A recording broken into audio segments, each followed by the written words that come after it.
Nós vamos fazer o nosso 21º encontro da Suma Teológica, livro 1º, a terceira questão, artigo 8º,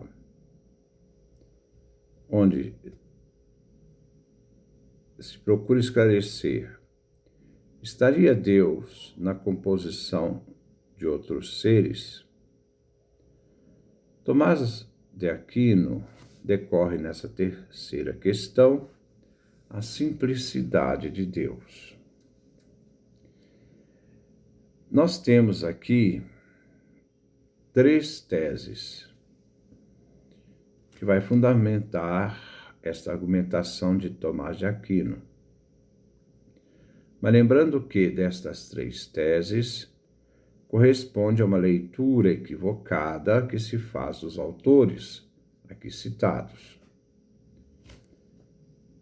Então voltamos agora para a Suma Teológica, depois de termos olhado a Suma contra os gentios. Sabemos que Deus não entra na composição dos outros seres, porque, sendo Deus totalmente transcendente, criou tudo o que existe do nada. Então, vamos ver a primeira tese. Afirma aqui na primeira tese Santo Tomás: com efeito, Dionísio declara: a deidade que está sobre o ser é o ser de todas as coisas. Ora, o ser de todas as coisas entra na composição de cada uma. Logo, Deus entra na composição dos outros seres. Então, essa primeira tese, tirada de Dionísio Areopagita, é no seu livro sobre a hierarquia celeste, na Minha, isto é, no capítulo 3, versículo 170, no parágrafo 177d. A deidade, isto é, Deus, que está sobre o ser, está acima do ser, é o ser de todas as coisas, como origem.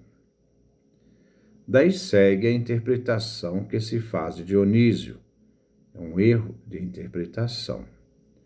Ora, o ser de todas as coisas entra na composição dos outros seres. O argumento é falso. A segunda tese afirma: Deus é uma forma, pois Agostinho escreve que o verbo de Deus, que é Deus, é uma forma não formada. Logo, Deus faz parte de algum composto. Então, essa é a afirmação da segunda tese. Deus é uma forma. Pois Agostinho, então, escreve que o verbo de Deus, que é Deus, é uma forma não formada. Aqui este argumento trata, então, de uma leitura equivocada de Santo Agostinho. Daí conclui-se nas 2 teses: Deus faz parte de um composto. A tese está errada, equivocada. Ele não é composto, ele é simples. Ele segue colocando, então, a terceira tese. Então, na terceira tese, afirma para nós São Tomás de Aquino: ademais, coisas que existem e em nada diferem são idênticas. Ora, Deus e a matéria primeira existem e nada difere. Logo, são idênticos.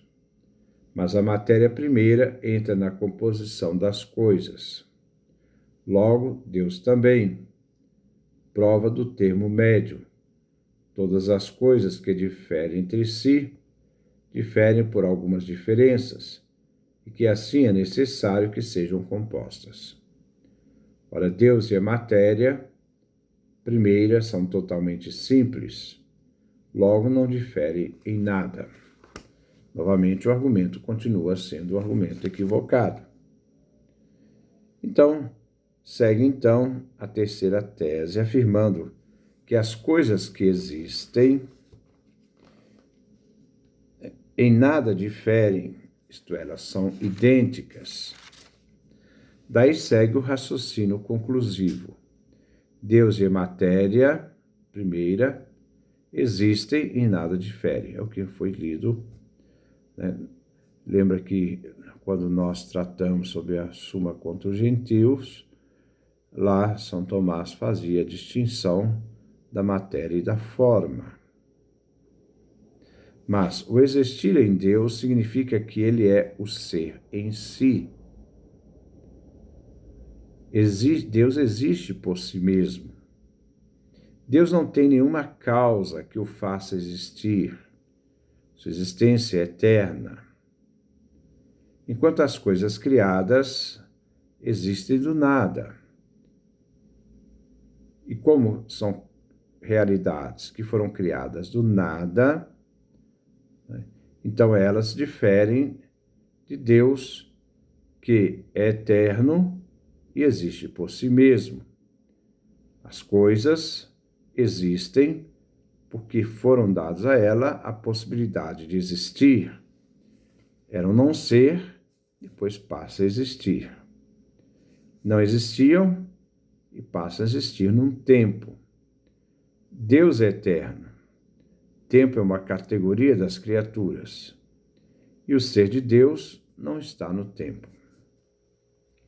Assim, o argumento daquele que sustenta que Deus entra na composição dos outros seres querem provar que todas as coisas que diferem entre si diferem por algumas diferenças, concluindo que é necessário que essas coisas sejam compostas. Mas isto vale para as criaturas, não para o Criador. Daí conclui esta argumentação de que Deus e a matéria primeira são totalmente simples, logo não diferem em nada. Mas em Deus não há matéria, ele é espírito, criador de toda a matéria. A simplicidade de Deus faz parte da divindade, da deidade, mas não da matéria, que é uma realidade composta. Então não pode, neste momento, justificar a argumentação. Logo depois, ele trata da antítese, se opondo então às teses, às três teses. Em sentido contrário, Dionísio disse: não existe da parte de Deus nem contato, nem qualquer mistura com partes. Disse também no livro das Causas, que aqui se trata de Aristóteles, que a causa primeira rege todas as coisas, sem a elas se misturar. Então vamos ver, então, esta antítese.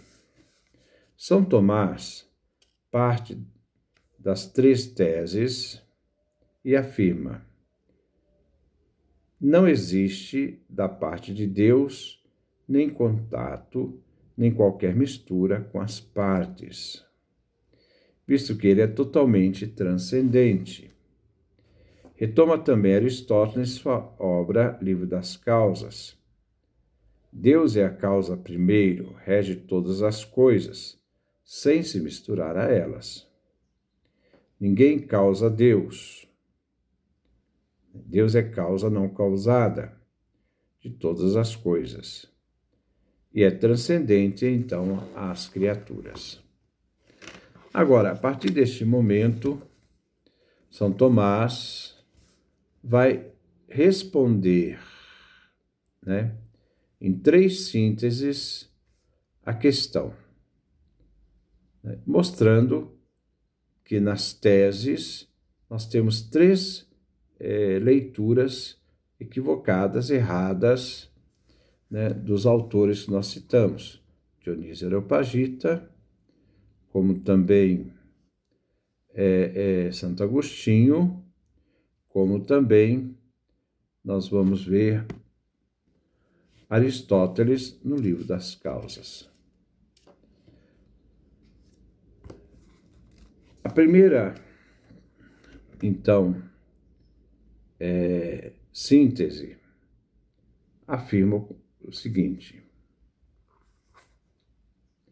alguns afirmam que Deus é a alma do mundo, anima mundi, como relata Agostinho na Cidade de Deus, e que isto se reduz o que alguns disseram, isto é, que Deus é a alma do primeiro céu. Outros disseram que Deus é o princípio formal de tudo, e foi essa, como diz a opinião dos partidários de Amaury. Enfim, o terceiro erro é o de David de Dinan, que afirmou de maneira mais insensata que Deus é a matéria primeira.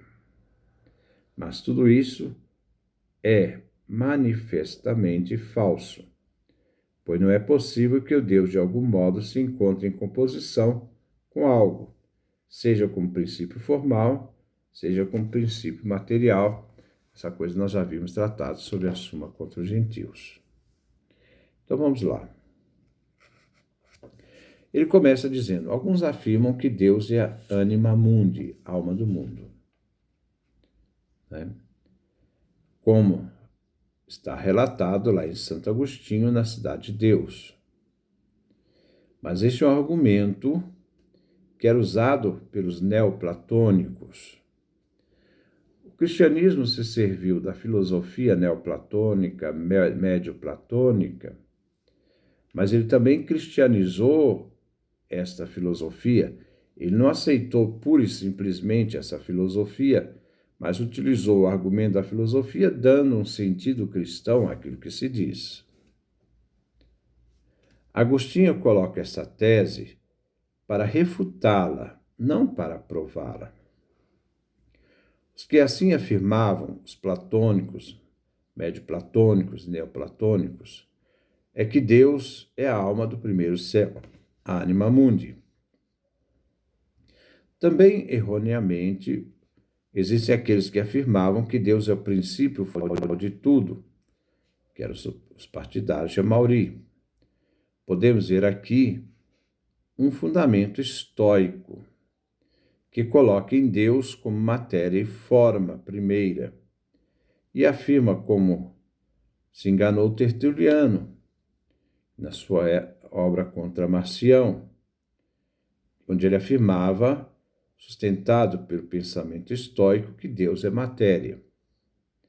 Deus é uma unidade de matéria e forma, originante de todas as coisas. O terceiro erro é o de David de Dinan, que de forma insensata afirma que Deus é a matéria primeira. Estamos ainda no estoicismo. Né? São Tomás afirma que esses argumentos são falsos, visto que, sendo Deus totalmente sendo Deus totalmente imaterial, transcendente, que tudo criou, não se encontra na composição de alguma coisa, seja como princípio formal ou princípio material. Não se trata aqui de um estoicismo. Então, na primeira síntese, onde ele afirma: porque, como dissemos, Deus é causa eficiente primeira. Ora, a causa eficiente não coincide em número com a forma da coisa feita, mas apenas em espécie. Com efeito, o homem gera outro homem.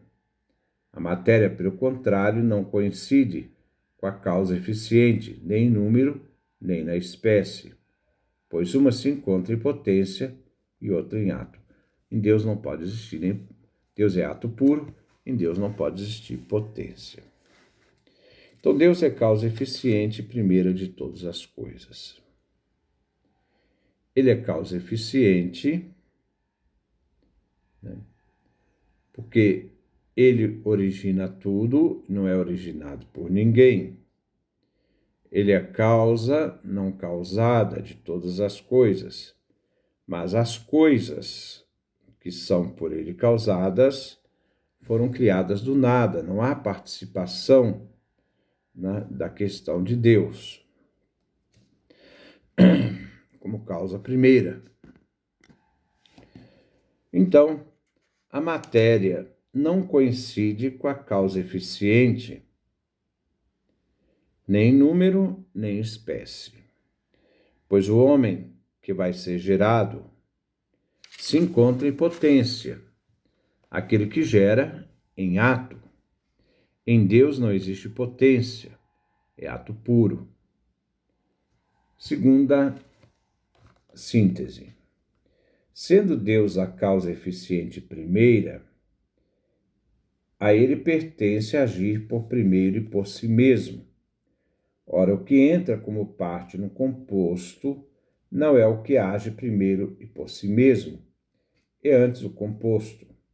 Assim não é a mão que age, é o homem por sua mão. O fogo aquece o calor. Deus não pode, por isso, ser parte de um composto. Então, ele é totalmente simples. Nenhuma parte de um composto, as criaturas, né, pode ser forma absoluta, né, ser a primeira entre os entes, porque eles são causados. Nem a matéria e a forma, que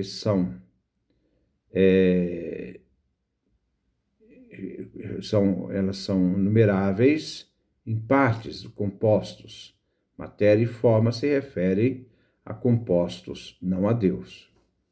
A matéria está em potência, entre poder vir a ser, e assim o ato antecede a matéria. A forma é parte do composto, é uma forma participada, né? Pois ela é posterior àquilo que é por essência. O mesmo vale para a coisa participada. Então, o exemplo dado por São Tomás: o fogo numa matéria que está queimando, né, é posterior, vem depois, na ordem do tempo, ao fogo por essência. Como foi demonstrado, não se aplica a Deus, visto que Deus é absolutamente primeiramente ser.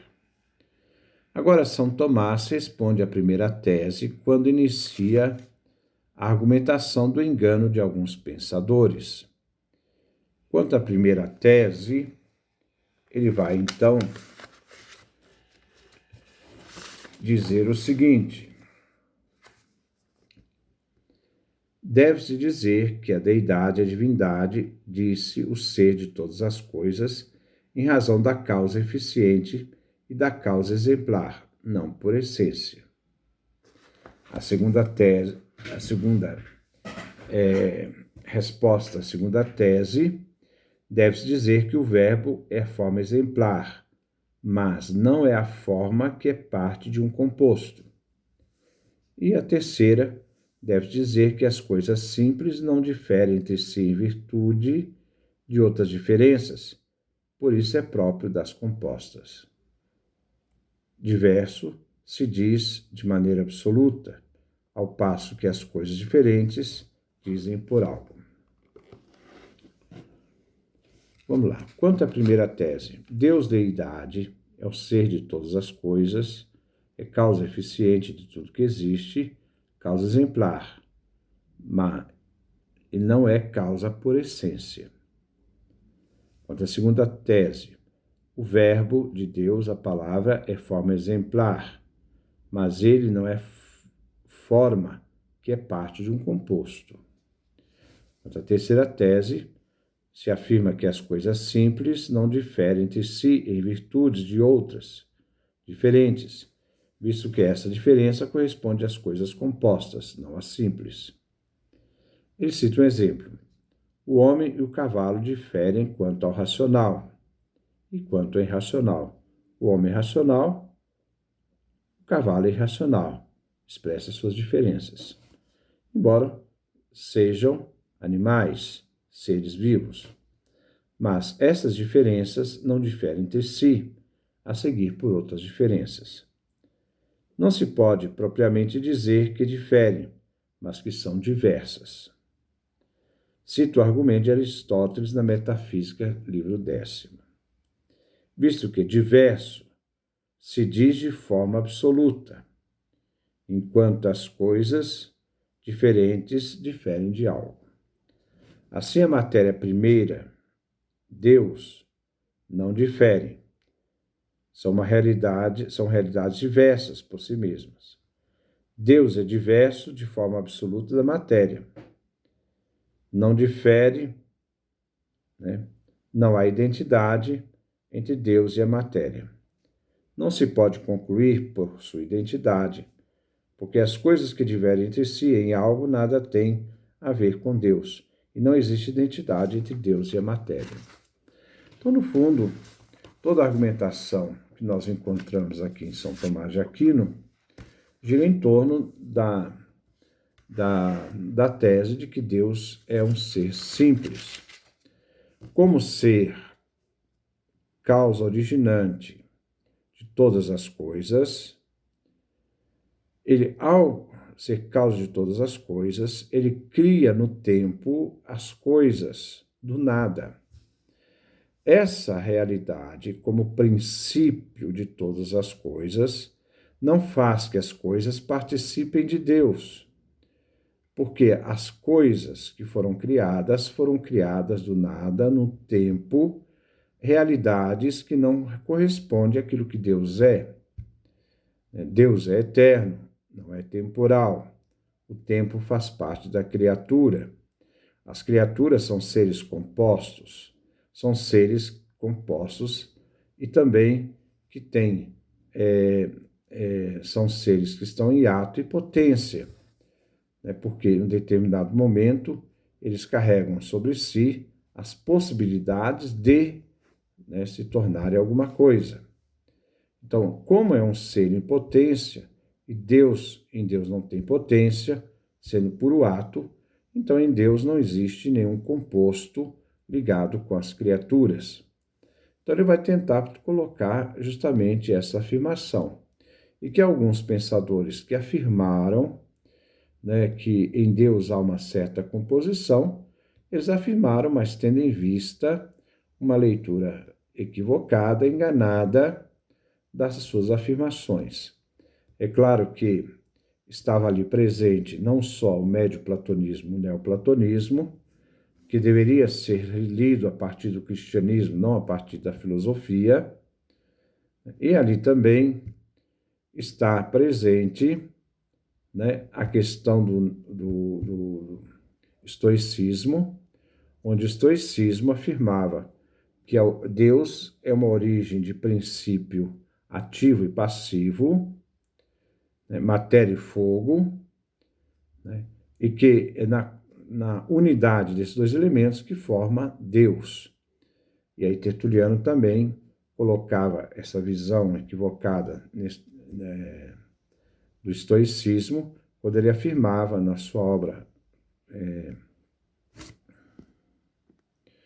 Contra Marcião, né, que Deus é matéria. Mas o cristianismo vai usar o médio-platonismo, neoplatonismo e também o estoicismo, principalmente esse aspecto moral, a questão das virtudes, mas ele vai cristianizar, ele não vai aceitar puramente. Enquanto os outros fizeram uma leitura sem levar em consideração essa concepção cristã que se tem de Deus.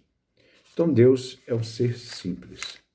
No próximo encontro, 22º, vamos trabalhar a questão 4, a perfeição de Deus em 3 artigos.